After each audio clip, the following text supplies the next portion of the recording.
And now suddenly, not just Michael Savage last week, but I was listening to 1370 last night, driving home and doing some errands, so off and on over an hour. And I was listening to WOAI out of San Antonio as well. And I heard all the local hosts and national hosts openly having guests on. One guy had Pulitzer Prize winners on, talking about how it's not just poor people that aren't paying taxes or income taxes. Poor people do pay a lot of other taxes. That the mega elite have written the rules offshore to not pay taxes, but they went one step further. That's been known for a long time. That those mega rich and mega corporations lobby government to put restrictions on the middle class to shut down their competition. I was almost crying with joy because suddenly once people get something, it spreads like wildfire. This is such positive news. Oh, for my children's future, for your children's future, but we're not going to have to wait for this to hurt our children. This is hurting us now. People always say, well, we're putting this debt off on the next generation. Well, guess what? We've been hearing that for 30 years. Here we are, next generation. It's happening now. But I'm just listening all over the place, and I'm hearing former neocons and mainline conservatives breaking it down and saying this is a rigged insider deal and explaining that the ultra-rich are using government and the dumbed-down domesticated welfare people as a weapon against the middle class, and that if you took all of the middle class from 100,000 up to billions a year, the wealthiest who are still paying the tax system and live here domestically, that if you took all their money and run the country for 3.5 months. Now, if you took the bankers' money, it's unlimited and unknown, then all our problems would be solved. I'm not even saying, quote, take their money, write it off, say this is your fiat, black hole, fake garbage, we don't owe you this. I mean, they admitted in Greece and in Ireland, especially Ireland and in Iceland, the people owed less than 10% of those actual debts. All the rest of it was derivatives the private banks have created who were offshore. But they own the government officials, so they sign them on to it. Stay with us. Dick Russell, the co-author of Jesse Ventura's new best-selling book, 63 Documents the Government Doesn't Want You to Read, is going to be joining us coming up in the second hour. And I agree with about 98% of the book. The fact that they go after the Koch brothers in this book, I just think compared to government-sponsored terror, government-sponsored drug dealing, and things like that, the Koch brothers having meetings that are publicly advertised, trying to, quote, restore the Republic and the Second Amendment and property rights, to act like this is some frightening, horrible evil, it just doesn't fit in with the rest of the book. But again, the book is available at Infowars.com and an excellent page-turner and very informative. You can also get it discounted with Mark Dice's new great book, Big Brother, The Orwellian Nightmare Come True, and get one of my films of your choice free at Infowars.com. Okay, I've been ranting in the first couple segments dealing with the situation we've now reached. But as we went to break, I talked about how suddenly almost every mainline neocon / libertarian, conservative, whatever you want to call them, talk show that I now monitor, because I'll listen to one for 15 minutes and flip, or while I'm busy helping cook dinner, while I'm busy researching news, I'll have it on in the background when I'm stuck in traffic. I'm seeing a major shift. This is very, very positive. I mean, this morning I listened to Laura Ingraham for about 10 minutes, and she was explaining to mainline libertarians that there are elite corporations and insiders that sign trade deals that are unfair and that aren't a level playing field through globalism that's deindustrialized the United States. And she was saying, you libertarians that are for complete open and free trade, it doesn't work if it's only called free and open trade. If there are tax incentives to move out of the U.S., and China lowers their currency, and China has slave labor, then that isn't free or open or fair trade. or if insiders like General Electric lobby to be able to build power plants in the U.S. and China, but then lobby to shut down their competition, and they actually run the White House through the economic board. She didn't go that far, but she was explaining it in layman's terms, that's not libertarian. I mean, it's so simple to say, I'm libertarian. Yes, get rid of our borders completely. You know, have no tariffs and trade. Well, what if all the other countries don't play along with that? You shut down. So they're not living in the real world. I am what you could call a constitutionalist. I believe in libertarian ideas. But at the same time, you have to be a big boy and actually understand the players you're dealing with. I mean, a lot of libertarians I know say get rid of the military entirely. Well, the problem is there are other big corrupt statist regimes like Russia and China who guaranteed would try to come in here and take control, at least of the countries around us, because that's how systems work. It needs to be a global culture of liberty that has an idea whose time has come, and no army can stop that.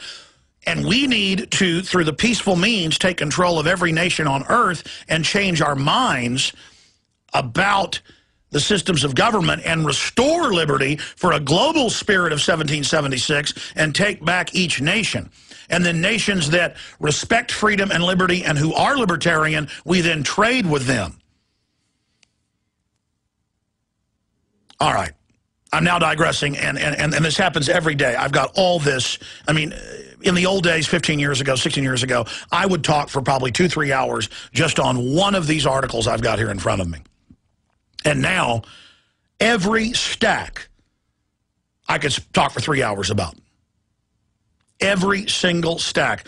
Later in the third hour, I want to get into Morgellons. I've never really talked about this disease, this parasitic type disease that scientists in Germany, the United States, major universities have pulled out the fibers. It appears to be some type of nanotech. Certainly there are schizophrenics and others who then hear about it and then decide they have it. But that doesn't mean that everybody's crazy who's getting it. And I've done a lot of research over the years trying to decide whether I believe it's real or not. But now researching nanotech, there are systems hiding in plain view that clearly fit the bill of Morgellons or Morgellons-type nanotech technologies.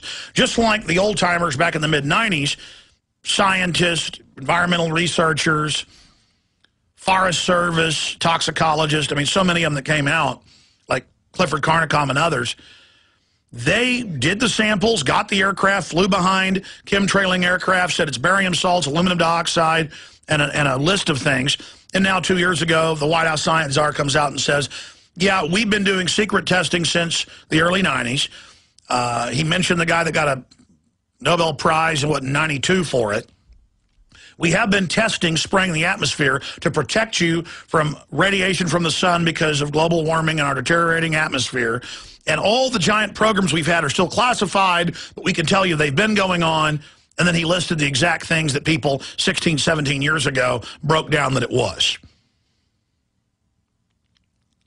And they admit that all of these huge programs have just been the test, and now they're debating going public with massive global geoengineering, terraforming, weather modification. CFR 2 years ago put out a big 30-something page report admitting it's been going on and trying to sell it. I mean, this is incredible. Bill Gates has invested billions in it. The Arab countries are putting up antenna farms manipulating the weather. I mean, it's on. But the American people were told it doesn't exist. Conspiracy theorists talk about it. It doesn't exist. So most Americans still don't even know there's weather modification. It doesn't matter that it's totally admitted and going on globally. They just say, no, it doesn't exist. A lot of Americans say there's not a private Federal Reserve still, or there's not a Bilderberg group. I still have occasionally a waiter come up and laugh at me. You know, generally they're a listener and supportive, but maybe one time out of 20, the waiter comes up or the lady at the checkout line at the grocery store and says, are the black helicopters going to get me? Are they manipulating the weather? Oh, is the Bilderberger hamburger group going to get me? And they giggle, and I just giggle back and go, that's right. It's real funny, isn't it? It's real funny. But here's an article out of Science Newsline. University of Michigan has put this report out. Researchers inject nanofiber spheres carrying cells into wounds to grow tissue.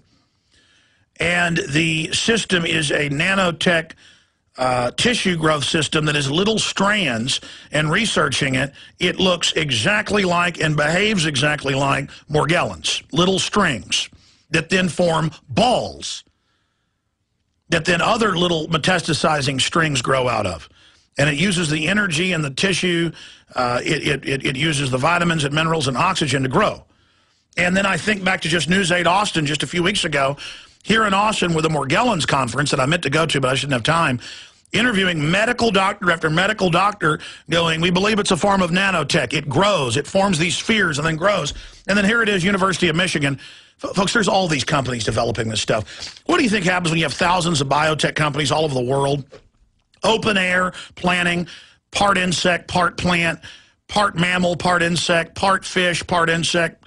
I mean, there are hundreds of different GMO salmon that are part insect, part human, cows that are part human that produce human milk, BBC, goats that are part human, chimpanzees that are part human, and this is all news. And I know yuppies are driving along that only know about the Final Four and all this, or about baseball season and the Rangers beating the Yankees, and they're like, this guy's crazy, Marge. He's talking about part spider, part human. Look, if you won't Google goats that are part human, goats that are part spider, chimpanzees that are part human. I remember the Washington Post 9 years ago said, well, the laboratories won't allow people to see it.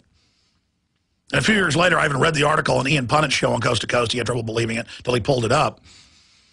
And it said, but yes, down in Costa Rica, there's some of the labs, and they have part chimpanzee, part human creatures. But they won't let people in to see them, but there's some U.S. government funding for it. They do it outside the U.S. where it's legal. And the question is, do these chimpanzees that are now part human have rights? And, of course, they're doing it for organ harvesting. They've got pigs that I remember 12 years ago, BBC, that are part human that grow human hearts, and they're testing them. You know, the issue here is, what do you think all this mad science splicing is going to do? Well, there are already cases of oak trees in the U.S. with corn growing out of the side of them from GMO. Just corn stalks start growing out of the ends of the oak buds. There are all sorts of, because once you scramble a plant's DNA, when it puts its pollen out and has now widened its genome, it can cross-pollinate, not in a hybridization with plants similar to it, its same family. That's natural. You've now got a plant with fungus, pesticide that grows at 1,000 times normal levels inside of it, or that has insect genes, or that's pharmacological, thousands of those crops. Protegene came out with one that had HIV in the corn. AP 2002 planted it open air in several areas in the U.S. until the government found out and made them burn it. I mean, I could go on for 10 hours. And anything I say, you can just Google the term I use, and it'll come right up mainstream news. But never telling you it's dangerous. So, of course, there's all these companies and universities and labs looking at nanotech within the body and injecting it in people that are part of trials. I mean, the government has tacitly admitted that Lyme's disease was a Nazi invention, weaponized Lyme's disease, admittedly run by Nazis at Plum Island. The head of the Nazi bioweapons system was brought there, and that deer, because it's not too far away from the East Coast coastline, when deer start starving, they'll swim miles, swam in with the Lyme's disease, and then now we have that. Also that the West Nile came from Plum Island. I mean, you know about the government injecting black people with syphilis, but now it comes out they're injecting people all over the world with syphilis. The UN's been caught. The UN's been caught adding to the doctor's Salk polio vaccine a live cancer virus knowingly. It's estimated by the U.S. government, pull it up, that over 100 million Americans from the 1950s until the latest numbers that came out a few years ago died from what were previously unknown or rare cancers. They describe some of the cancers as like purple yogurt pouring out of the nose, cancers in the sinus. I mean, just listing hundreds of these things. And so Oh, they're testing nanotech injected into the body that grows little strands. Oh, jeepers creepers. Other scientists have found citizens in the last decade with this all over the world that have it, and that's exactly what the scientists said they thought it was. And then magically, it turns out there's a whole class of research going on for decades. Let's inject people with nanotech.